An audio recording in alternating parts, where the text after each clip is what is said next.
सकाळी सकाळी मस्त थंडीचं उन्हात बसवतो बघा मी आणि डॉगेश भाई. तेवढ्यातच आईनं म्हणली दिंडी येणाऱ्या महादेवाची. मग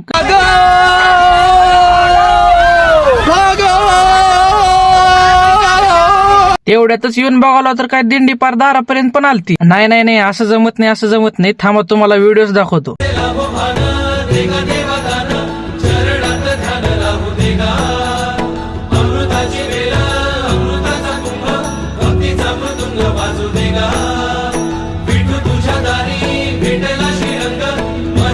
लगेच मग आपल्या दारापुढे दिंडी आल्यावर आपण लगेच विण्याची पूजा पण केली. तर लगेच छान प्रकारे आरती पण झाली. तर लगेच आरती झाल्यानंतर मी पण दिंडी आपल्या खांद्यावर घेतलो. तर भावानं तुम्ही म्हणत असाल तुमच्या गावामध्ये काय, अरे भावा आमच्या गावामध्ये हे आहे. आणि कसं आहे, शहरातल्या मुलाच्या हातात मोबाईल असतात आणि गावातल्या मुलाच्या हातात टाळ आणि कपाळाला गंध कायमच असतात. आणि ही कला जपणारे कायम आपल्या महाराष्ट्रातले वारकरी संप्रदायच आहे. तर भावानं आजचा व्लॉग खास देवासाठी आणि या वारकरी संप्रदायासाठी.